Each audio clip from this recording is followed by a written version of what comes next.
नमस्कार बंधु माने मो चैनल को आपण मानक बहुत बहुत स्वागत। जीवन सबुबले सहज नुहे, केबे केबे एमिति परिस्थिति आसे जेतेबेले लागे सबुदिन शेष होबाकू जाउछि, किंतु सेही समय रे आमे जेमिति भाबुछु से भली आमर भविष्यत गढ़ी उठे। जेतेबेले जीवन कठिन लगे, संकट लगे, मने रखंतु कठिनता आपणको भांगिबाकू नुहे बरं आपणको गढ़िबाकू शिखाए।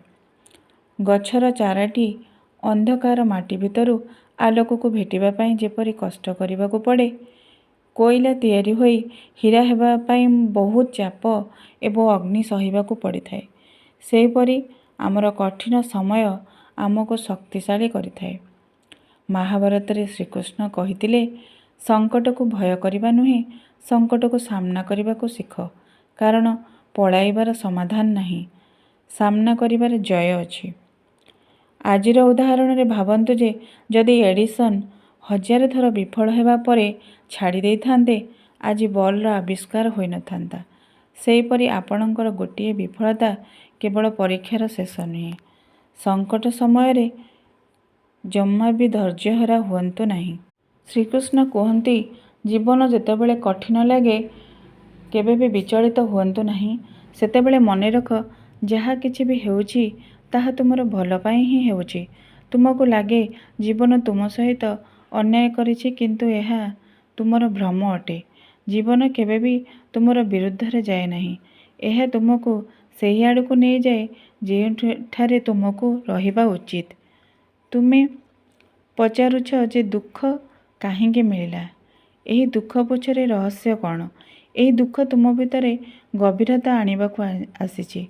सुख तुमको केवल ऊपर स्पर्श करे, किंतु दुख तुम मनर गभीरता को जाई तुमको मजबूत करे।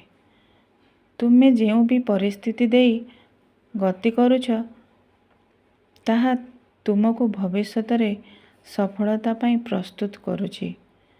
सुख परे जेपरी दुख आसे, दुख परे सुख आसे, दिन परे राति, राति परे दिन।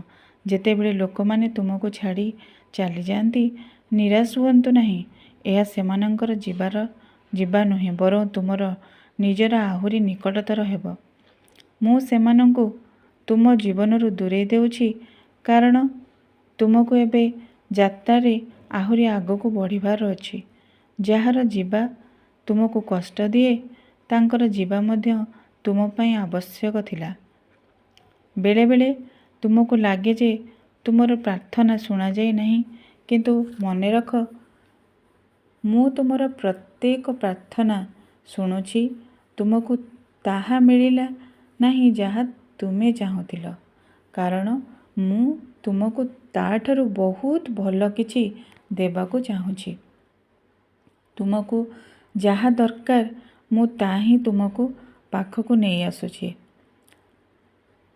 बास टिके धैर्य रख, तुमर लुह व्यर्थ नुहे।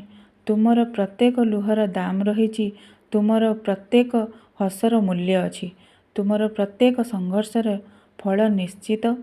जहा एबे बुझा पड़ु नहीं, ताहा परे स्पष्ट होइजिब काहींकि मते दुख मिलिछि। विश्वास रख, समय आसिले तुमे निजे कहिब जे जहा भी हेला सतरे भल पाई ही हेला। तुमर काली आजिठारु अधिक सुंदर हेब, एहा मोर वचन। श्रीकृष्ण कहती, तुमर सेतेबेले तुमर इज्जत हब जेतेबेले तुमे लोकंकु सेमानंक भाषारे ही जवाब देवा शिखिजिब।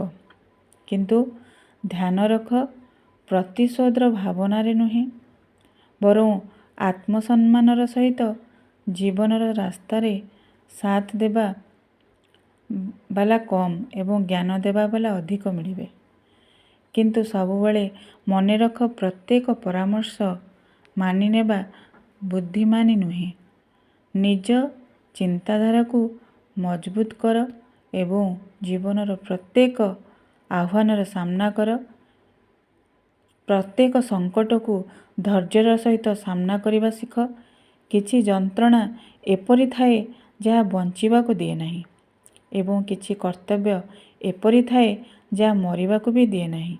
एही दुईटी मध्यरे संतुलन ही जीवनर प्रकृत धर्म। ଯଦି ତୁମକୁ ଲାଗେ ଯେ ଲୋକମାନେ ତୁମକୁ ବିନା କାରଣରେ ସମ୍ମାନ ଦେବେ, ତେବେ ଏହା ଭ୍ରମ ଅଟେ। ଏହି ସଂସାରରେ ସମ୍ମାନ ସେମାନଙ୍କୁ ହିଁ ମିଳେ ଯେଉଁମାନେ ନିଜକୁ ଯୋଗ୍ୟ କରନ୍ତି। ସଫଳ ହୁଅ ଏତେ ଯେ ଲୋକମାନେ ତୁମର ଯୋଗ୍ୟତାର ସମ୍ମାନ କରନ୍ତୁ, ତୁମର ଉପସ୍ଥିତିର ଅଭାବକୁ ଅନୁଭବ ନ କରନ୍ତୁ ଏବଂ ଏହା ଭାବ ନାହିଁ ଯେ ତୁମ ବିନା କିଛି ବଦଳିଯିବ।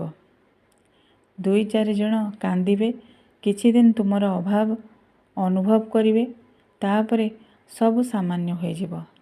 ଏହା ହିଁ ଏ ସଂସାରର ନିୟମ, ଏହା ହିଁ ହେଉଛି ପ୍ରକୃତ ସତ୍ୟ। କିନ୍ତୁ ଏଥିରେ ନିରାଶ ହୁଅ ନାହିଁ। ଯଦି କେହି ତୁମ କଥାକୁ ଗୁରୁତ୍ୱ ଦିଅନ୍ତି ନାହିଁ, ତେବେ ଏପରି ଜଣେ ବ୍ୟକ୍ତିଙ୍କୁ ଖୋଜ ଯିଏ ତୁମକୁ ପ୍ରକୃତରେ ବୁଝିପାରିବ। ସେହି ବ୍ୟକ୍ତି ହିଁ ତୁମର ଖୁସି ଓ ଶାନ୍ତିର କାରଣ ହେବ। କାହାକୁ ଭୁଲି ଶୋଇପଡ଼ିବା ସହଜ ନୁହେଁ, କିନ୍ତୁ ଯେତେବେଳେ ଆତ୍ମସମ୍ମାନ ଜାଗ୍ରତ ହୁଏ, ସେତେବେଳେ ମନକୁ ମଧ୍ୟ ଶାନ୍ତି ମିଳିବାକୁ ଲାଗେ। ବେଳେବେଳେ ନୀରବତା ମଧ୍ୟ ଏକ ଶକ୍ତିଶାଳୀ ଉତ୍ତର ହୋଇଥାଏ। ମୁଁ ତେଣୁ ଚୁପ୍ ଅଛି, କାରଣ ମୋର ନୀରବତା ଯେପରି ମୋର ସାହସ ପାଲଟୁ। ଆଉ ତୁମେ ଭାବୁଛ ଯେ ମୋର ତୁମ ପ୍ରତି କୌଣସି ଅଭିଯୋଗ ନାହିଁ। ନା, ଅଭିଯୋଗ ତ ସେଠାରେ ହୁଏ ଯେଉଁଠାରେ ଆଶା ଥାଏ। ମୁଁ ତୁମକୁ ବୁଝି ସାରିଛି ଏବଂ ଏବେ ଅଭିଯୋଗରେ କୌଣସି ସ୍ଥାନ ନାହିଁ। ବାସ୍ ଏତିକି ମନେ ରଖ, ଯାହା ହେଉଛି ଭଲ ପାଇଁ ହେଉଛି, ଯାହା ହେବ ତାହା ମଧ୍ୟ ଭଲ ପାଇଁ ହେବ। ଶ୍ରୀକୃଷ୍ଣ କୁହନ୍ତି, ଯେଉଁ ମଣିଷ ସବୁବେଳେ ଅଭିଯୋଗରେ ପରିପୂର୍ଣ୍ଣ ରହେ, ସେ କେବେ ବି ଶାନ୍ତି ପାଇପାରେ ନାହିଁ।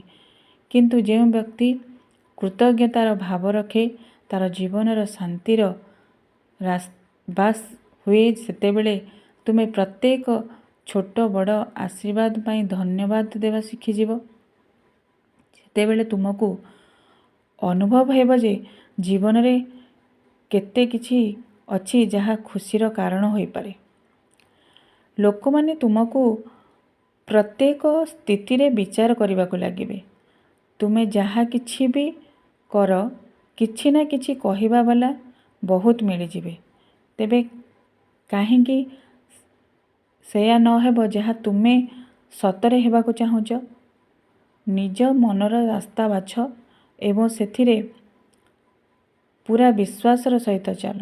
ମୁଁ ଦେଖିଛି ଯେଉଁ ବ୍ୟକ୍ତି ସଚ୍ଚୋଟ ସିଧା ହୋଇଥାନ୍ତି, ତାଙ୍କର ସମ୍ମାନ ତାଙ୍କୁ କମ୍ ହିଁ ମିଳିଥାଏ। ଆଉ ଯିଏ ମିଛ ଦୁନିଆରେ ରହିଥାଏ, ତାକୁ ସମ୍ମାନ ସମସ୍ତେ କରିଥାନ୍ତି। କନ୍ଦାଇବା ବାଲା ଅଧିକାଂଶ ସେଇମାନେ ହିଁ ହୋଇଥାନ୍ତି ଯେଉଁମାନେ କହନ୍ତି, ହସୁଥିଲେ ବହୁତ ଭଲ ଲାଗୁଛ।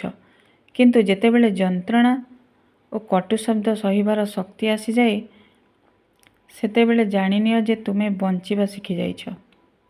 ତୁମର ପ୍ରକୃତ ଶକ୍ତି ସେତେବେଳେ ପ୍ରକଟ ହୁଏ ଯେତେବେଳେ ତୁମେ ନିଜକୁ ଚିହ୍ନିପାର। ଯେ ପର୍ଯ୍ୟନ୍ତ ତୁମେ ନିଜ ଅସ୍ତିତ୍ୱକୁ ସ୍ୱୀକାର ନ କରିଛ, ଆତ୍ମବିଶ୍ୱାସ ସୃଷ୍ଟି ହୋଇନାହିଁ। ଆଉ ଯେତେବେଳେ ଆତ୍ମବିଶ୍ୱାସର ଦୀପ ଜଳେ, ସେତେବେଳେ ସ୍ୱପ୍ନ ସତ ହେବାକୁ ଲାଗେ। ନିଜକୁ ଭଲ ପାଇବା ଶିଖ। ଆତ୍ମପ୍ରେମ ତୁମକୁ ସେହି ସ୍ଥିରତା ଦେବ ଯାହା କୌଣସି ବାହ୍ୟ ପ୍ରେମରୁ ମିଳିନପାରେ। ଯେତେବେଳେ ତୁମେ ନିଜ ପ୍ରତି ସଚ୍ଚା ହୋଇଯିବ, ସେତେବେଳେ ହିଁ ତୁମେ ଅନ୍ୟମାନଙ୍କ ମଧ୍ୟ ସଚ୍ଚା ପ୍ରେମ କରିପାରିବ। ଆତ୍ମପ୍ରେମ ହିଁ ଜୀବନର ସନ୍ତୁଳନ ଓ ଖୁସିର ଆଧାର। ମନେ ରଖ, ଔଷଧ ମୂଲ୍ୟ ଦେଇ ମିଳେ, କିନ୍ତୁ ଆଶୀର୍ବାଦ ହୃଦୟରୁ ଦିଆଯାଏ। ଆଉ ଆଶୀର୍ବାଦର ପ୍ରଭାବ ଏତେ ଯେ ଯେଉଁଠାରେ ପ୍ରେମ ଓ ଆଶୀର୍ବାଦର ସଚ୍ଚା ଭାବ ଥାଏ। ଯେଉଁ ବୟସରେ ଲୋକମାନେ ନିଜର ସଉକ ପୂରା କରିବାରେ ଲାଗିଥାନ୍ତି, ସେହି ବୟସରେ ଆତ୍ମଜ୍ଞାନ ଓ ସଚ୍ଚା ବୁଝାମଣା ପାଇବା ଏକ ବରଦାନ ଅଟେ। ଦେଖାଣିଆର ଏହି ଦୁନିଆରେ ସତ୍ୟତାର ସହିତ ବଞ୍ଚିବା ହିଁ ପ୍ରକୃତ ସାହସ। ଲୋକମାନେ ଯେପରି ବାହାରୁ ଦେଖାଯାଆନ୍ତି ସେପରି ସେମାନଙ୍କ ମନ ନଥାଏ। ତେଣୁ ଜୀବନରେ କିଛି ଶିଖ ବା ନ ଶିଖ, କିନ୍ତୁ ଲୋକଙ୍କୁ ଚିହ୍ନିବା ନିଶ୍ଚୟ ଶିଖ। ଯଦି ଆଜି ତୁମେ କଠିନ ପରିସ୍ଥିତିରେ ଅଛ, ତେବେ ବିଶ୍ୱାସ କର ଯେ ଏହି କଠିନତା ହିଁ ତୁମକୁ ମଜବୁତ ଓ ନିର୍ଭୀକ କରୁଛି। ଦିନେ ଯେତେବେଳେ ତୁମେ ପଛକୁ ଫେରି ଚାହିଁବ, ତୁମକୁ ଅନୁଭବ ହେବ ଯେ ପ୍ରତ୍ୟେକ ଦୁଃଖ, ପ୍ରତ୍ୟେକ ଲୁହ, ପ୍ରତ୍ୟେକ ଝୁଣ୍ଟିବା ତୁମକୁ ଆହୁରି ଭଲ କରିଛି, ଆହୁରି ଉନ୍ନତି କରିଛି। ଶ୍ରୀକୃଷ୍ଣ କହନ୍ତି, ରାଗ ଓ ଲୁହ ଏହି ଦୁଇଟି ଭାବ ମଣିଷକୁ ସଚ୍ଚା କରିଦିଏ। ଯେତେବେଳେ ହୃଦୟ ଉପରେ ବୋଝ ବଢ଼ିଯାଏ, ସେତେବେଳେ ମନର ସତ ବାହାରକୁ ଆସି ହିଁ ଯାଏ। ସେଥିପାଇଁ ଯେତେବେଳେ କେହି କାନ୍ଦି କାନ୍ଦି ବା ରାଗରେ ସତ କହେ, ତାକୁ ଅଣଦେଖା କର ନାହିଁ। ତାର ଶବ୍ଦରେ ଲୁଚିଥିବା ସତ୍ୟ ତୁମକୁ ବହୁତ କିଛି ଶିଖାଇପାରେ। ଆଜିର ସତ୍ୟତା ଏହା ହିଁ ଯେ ଯଦି ତୁମେ ନିଜ କର୍ମକୁ ଶ୍ରେଷ୍ଠ କରିବ, ତେବେ ଲୋକମାନେ ତୁମ ଆଖପାଖରେ ନିଜେ ନିଜେ ଏକାଠି ହେବେ। ତେଣୁ ଯେତେବେଳେ ବି ଜୀବନ କଠିନ ଲାଗେ, ଯେତେବେଳେ ବି ଜୀବନ ସଙ୍କଟ ଲାଗେ, ତେଣୁ କେବେ ଥମିବେ ନାହିଁ, ଭାଙ୍ଗିବେ ନାହିଁ, କାନ୍ଦିବେ ନାହିଁ। ନିର୍ଭୟର ସହ ହସି ହସି ସଙ୍କଟର ସାମ୍ନା କରନ୍ତୁ। କାରଣ ସବୁଠାରୁ ଅଧିକ ଅନ୍ଧକାର ପରେ ଆସେ ସବୁଠାରୁ ଅଧିକ ଆଲୋକ। ଆପଣଙ୍କ ସଙ୍କଟଟି ଆପଣଙ୍କ ସଫଳତାର ପ୍ରଥମ ପଦକ୍ଷେପ। ମୋ ଭିଡ଼ିଓଟି ଭଲ ଲାଗିଥିଲେ ଲାଇକ୍, ସେୟାର ଏବଂ ସବସ୍କ୍ରାଇବ୍ କରିବାକୁ ଭୁଲନ୍ତୁ ନାହିଁ। ଏହି କଥା ଯଦି ଆପଣଙ୍କୁ ପ୍ରେରଣା ଦେଲା, ତେବେ କମେଣ୍ଟ ବକ୍ସରେ ହାରିବି ନାହିଁ ଲେଖିବାକୁ ଭୁଲିବେ ନାହିଁ। ଆଗାମୀ ଭିଡ଼ିଓରେ ଆଉ ଭଲ ମୋଟିଭେସନ୍ ଷ୍ଟୋରି ସହିତ ଆସିବି। ସେ ପର୍ଯ୍ୟନ୍ତ ପ୍ରେରଣାରେ ରୁହନ୍ତୁ। ଜୀବନର ସତ୍ୟ କଥା ଭଲ ଲାଗିଥିଲେ ଆପଣଙ୍କ ଫ୍ରେଣ୍ଡସ୍ ମଧ୍ୟ ସେୟାର କରନ୍ତୁ। କାହାରି ଜୀବନ ପରିବର୍ତ୍ତନ ହୋଇପାରେ। ଜୟ ଶ୍ରୀକୃଷ୍ଣ।